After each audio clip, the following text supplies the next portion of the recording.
Nils. How's it going? It's going on good. How are you? I'm fine, thank you. So Dynazty is about to release a new album, Final Advent. It will be out on the 26th of August, right? And it's one of your strongest albums so far, my Oh, humble thank you. opinion. And Thank you. and you guys, I think it was you that said it's no fillers, all killers. So it's very straight to the point, straightforward album. So how was the writing process for it? Well, that was pretty much the reason why I had that in the press release and everything was that it was actually the initial game plan that we had for writing this album when we started it 2 years ago. Was to make a very straight to the point kind of album, all killer, no filler, 10 songs, very cohesive and very straightforward. Um, and that's actually one of the first times that we actually had a bit of a sit down to try to discuss what kind of album we wanted to make. Whereas in previous times we just started writing, but here we actually had like a goal or a game plan. So, and that was pretty much all killer, no filler mentality. Yeah, so you released your previous album right before the pandemic hit, right? So this one, I assume it was completely written during the lockdowns, because in Sweden you didn't really have lockdowns, right? It was different over there, right? So how is it to write an album under this looming world situation that nobody had lived through before? None of us, at least. Yeah, I mean, of course, the whole thing with the pandemic was omnipresent everywhere. There was no way of getting around that.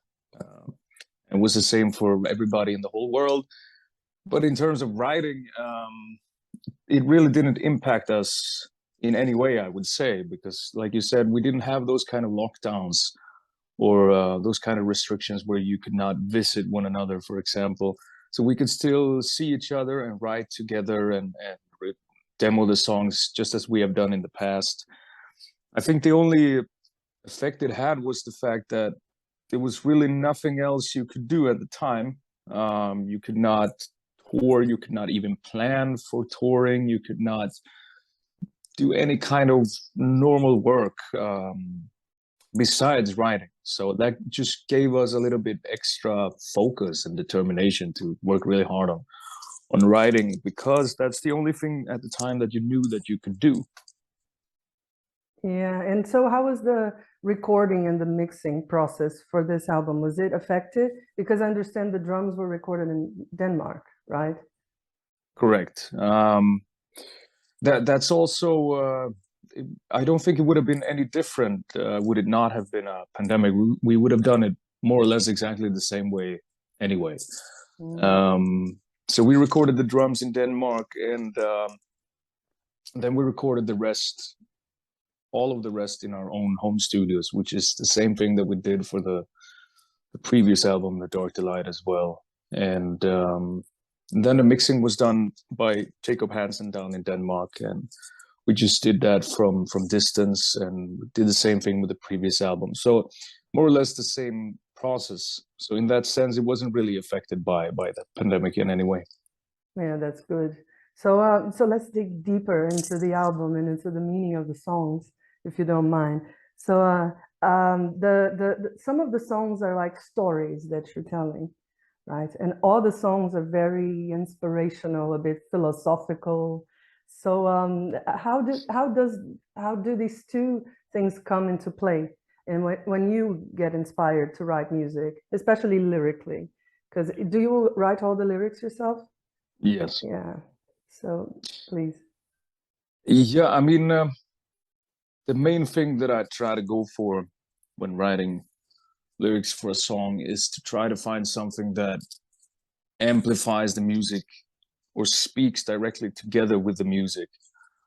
Um, so if it's a very upbeat, very powerful song, you try to find something that can reflect it lyrically as well. If it's something more mellow, if it's something more dramatic or dynamic, then you try to find something like that.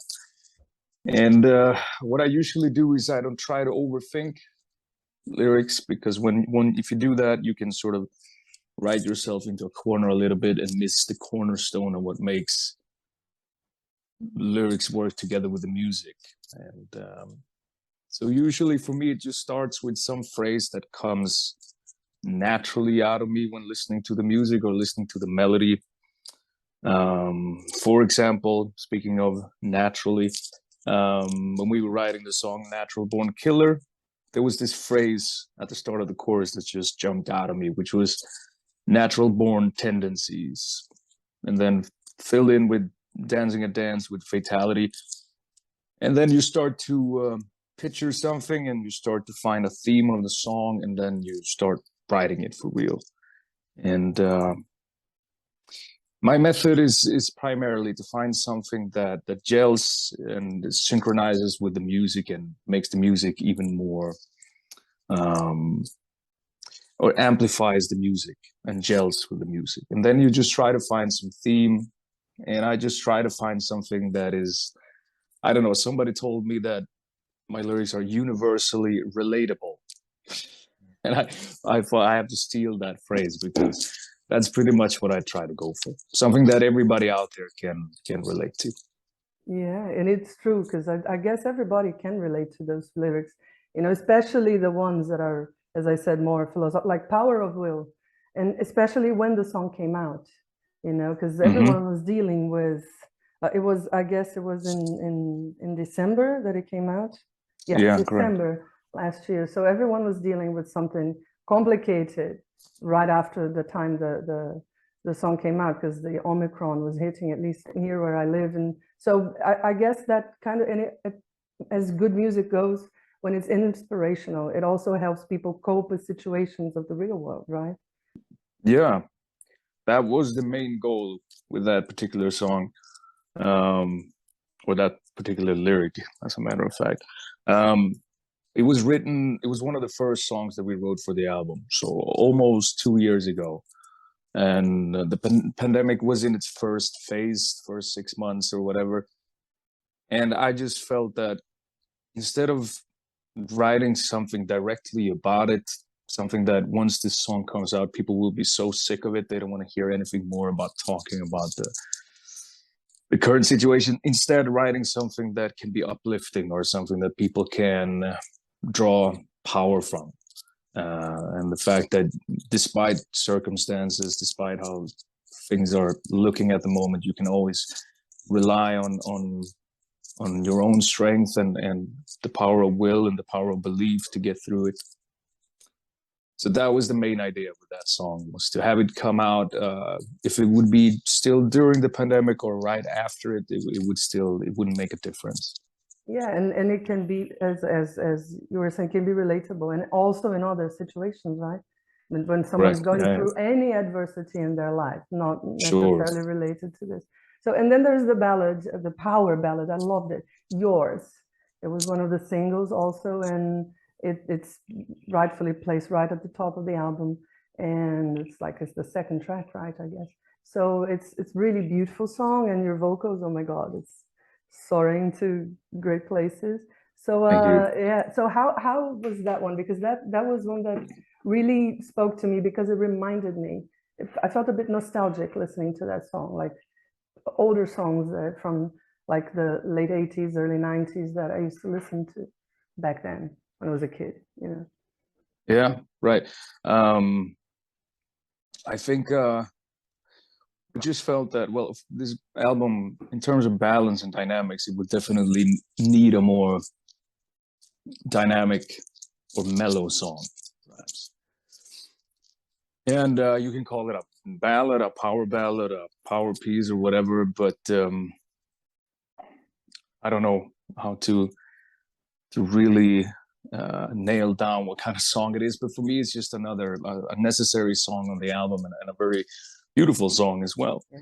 And I think it just started with some idea that we had, and I think it was originally a chorus idea that Luve had, and then we reworked the verses, and then we sent them to Mike, who did some arrangement stuff, and then we sent it back, and then it was going back and forth, and finally we had a song called called Yours, and it happens to be one of my favorite songs on the album, and one that we also felt once we were putting together the songs that we would release for single releases, um, realizing that we had a lot of time leading up to the album release from when we started writing or releasing singles.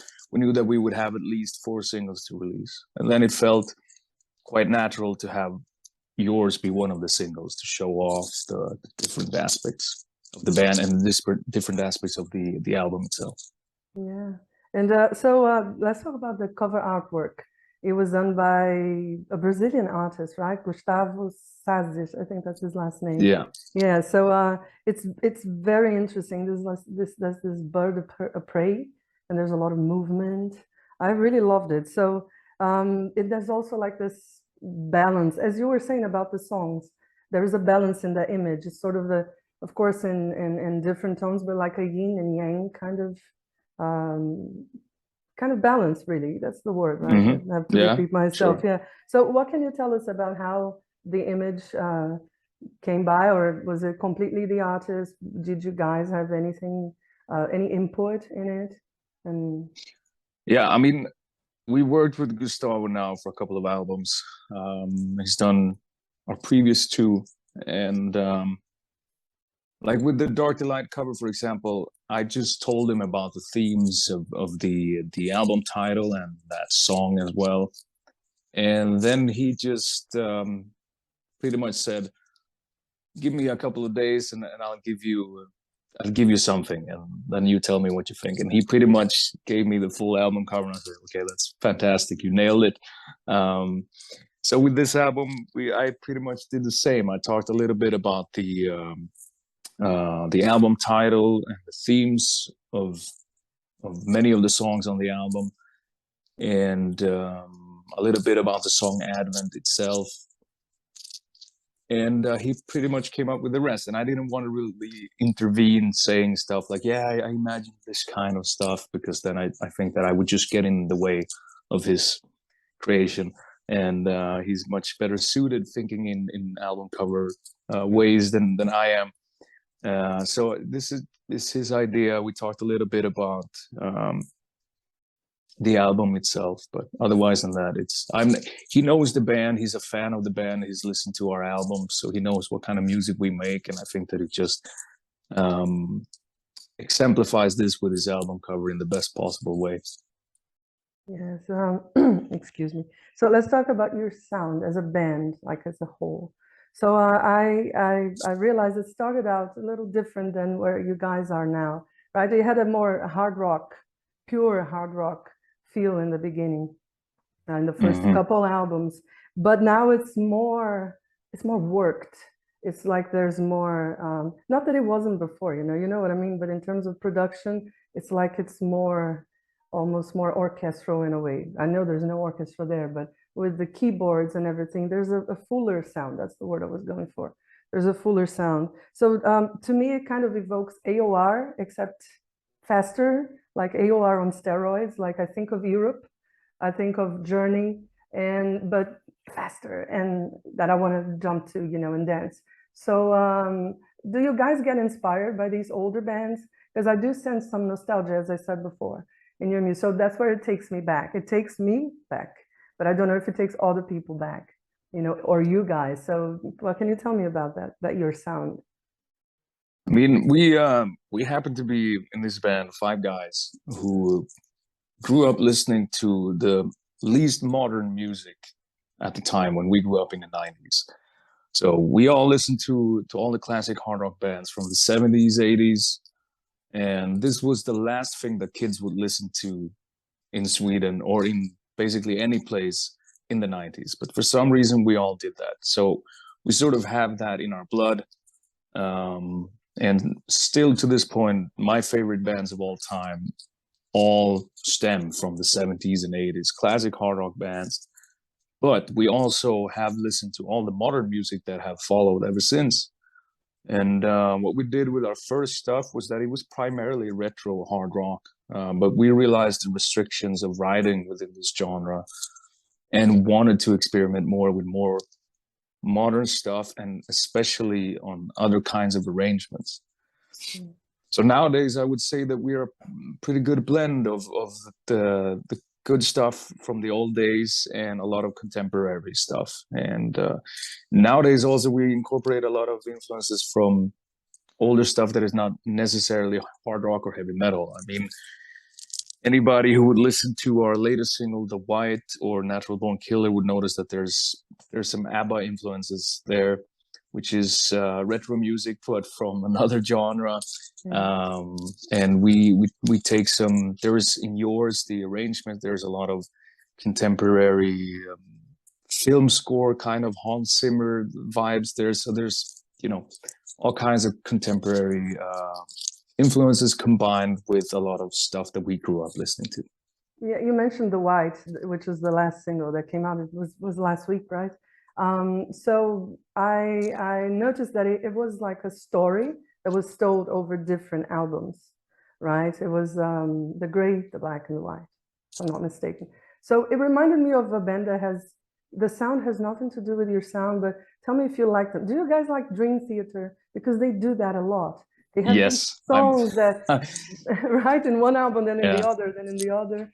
I am a huge Dream Theater fan, so yes. For example, they had these songs that started on the 6 Degrees of Inner Turbulence. The Glass Prison, the first The Glass one. Prison, and then was This Dying Soul, The Root of All Evil. Yes. Repentance, and then finally Shattered Fortress. And it was like a saga spanning 5 albums. And I just love that. Yeah, that's what I thought of when I saw the song, and I was like, it's Dream Theater thing. Okay. Yeah. Guys, it works. It works for you guys too. So go ahead, please. Yeah. Yeah, it's one of my favorite bands of all time. They had, you know, the sheer range of their musicality and all the different genres and influences that they have. But that's one of the things that I would wish that a lot of bands would utilize more with creating albums. There's so much you can do, and I hope that we can experiment more with it in the future as well, to not just release just random new songs all the time. It becomes a little formulaic, and you can play around with it some more. And the thing with these 3 songs for us is that wasn't the original idea when we wrote the song The Gray. It started on the Dark Light album. We were writing The Black, and there was this musical idea that I thought was very reminiscent of The Gray. And that's when I came up with the idea, since we were singing about different shades or color shades of personalities, gray, black, and white. I thought that we could do the black now, and then on a later album we do the white, and we cover all those aspects. So the idea didn't really fall into place until we wrote the second song. And then, of course, for this album, it was a given that we would do the white word. But I love those kind of ideas. It's one of those things that makes me like some bands even more, is when they, you know, go a little outside of the box of what is common and think a little bit more like, I don't know, somebody who writes novels or scripts films or whatever. There's so much you can do. Yeah, and for the listener, I think it's like an Easter egg, like a little gift, a little present. Right? Or for those who really pay attention, especially. Yeah. So I asked you a question about the nostalgia thing. So do you think that Dynazty is helping to carry the torch of a certain type of music, a certain hard rock, to the newer generations? The people that didn't live through that didn't get to listen to that back then, and that are young and hopefully gonna get into rock. I would hope so. I mean, we weren't there at the time either. Like we didn't grow up in the 70s or 80s. We missed out on all that good stuff. But we got to experience it later for some reason by watching, finding old VHS cassettes in the 90s, DVDs in the early 2000s, and then finally seeing everything that you can possibly find on YouTube. And if we can, I don't know, make some younger people or some kids rediscover this even more now, then I would be happy to do that. Yeah, and especially you talking about your influences. So when they look for your words, they're going to find those influences there, and hopefully they're going to look them up, right? Like, so what about a tour? The album will be released shortly, and I understand you guys went back to the stage some time ago because you played some festival gigs, and we'll still play a few, right? So how is that whole energy of all this time away from the stage, and now let's go back to the stage? Yeah, it's starting to feel rather normal again. We did one European tour in the spring, and we were really early out of the blocks. I think that 2 days prior to our tour starting, the final restrictions in Germany lifted, for example. And we went to Croatia, and they had just lifted major restrictions for the first time in just a few days. So it was very early on. And you could sort of feel that people were still a little unused to being at concerts again and the whole thing. But that quickly went away. And now you're out playing festivals and it just feels very, very normal again, which is a very good thing. And I just hope it can continue. And for our schedule, we are playing 3 more festivals before the summer is over. And then we're going to do some stuff in September. And then we are right now waiting to release some dates for the end of the year. Late November, early December, late December, early January. And then there will be another European mainland tour early next year as well. Oh, that's fantastic. So before we go, is there anything else you'd like to say to your fans who are watching this? Thanks for all the support. Listen to Final Advent, listen to our previous albums, and hope to see you on tour out there as soon as possible. Oh, thank you so much for this interview, and I wish you all the best for your future. Likewise, thank you.